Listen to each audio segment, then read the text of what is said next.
আদালতে শেখ হাসিনা সহ ৩ আসামির বিরুদ্ধে মানবতা বিরোধী অপরাধের অভিযোগ পড়ে শোনান chief prosecutor Mohammad Tajul Islam. Prosecutor Abdul Sobhan Tarafdar Mizanul Islam, যা গণমাধ্যমে সরাসরি সম্প্রচার করা হয়।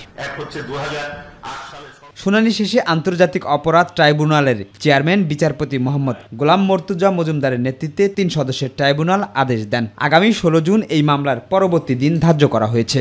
আসামি শেখ হাসিনা, আসামি আসাদুজ্জামান খান কামাল, আসামি চৌধুরী আবদুল্লাহ আল মামুনের বিরুদ্ধে মানবতা বিরোধী অপরাধের দায়ে ৫টি অভিযোগ তাদের বিরুদ্ধে আনা হয়েছে এবং ৫টি অভিযোগের ভিত্তিতে এই অপরাধকে আমলে গ্রহণ করা হয়েছে। তাদের বিরুদ্ধে নতুন করে গ্রেপ্তারি পরোয়ানা জারি করা হয়েছে। ১৬ই জুন আসামিদের উপস্থিতি এবং আসামিদেরকে গ্রেপ্তার করে হাজির করার জন্য নির্দেশ দেওয়া হয়েছে। যে এই বিচার কোনো প্রতিশোধের জন্য নয়, এটা হচ্ছে ভবিষ্যতের জন্য একটা প্রতিজ্ঞা এবং আগামী প্রজন্মকে নিরাপদ একটি বাংলাদেশ উপহার দেয়া। এদিন জুলাই বিপ্লবে সংগঠিত মানবতা বিরোধী অপরাধের অভিযোগে সাবেক প্রধানমন্ত্রী শেখ হাসিনার বিরুদ্ধে আন্তর্জাতিক অপরাধ ট্রাইব্যুনালে আনুষ্ঠানিক অভিযোগ দাখিল করা হয়। এর আগে গত ১২ মে জুলাই আগস্টের গণহত্যার ঘটনায় শেখ হাসিনার বিরুদ্ধে তদন্ত প্রতিবেদন দাখিল করেন তদন্ত সংস্থার কর্মকর্তারা। তদন্ত প্রতিবেদনে জুলাই আগস্টে গণহত্যার নির্দেশদাতা হিসেবে শেখ হাসিনার নাম উঠে আসে। শিমুল খান, ITV, ঢাকা।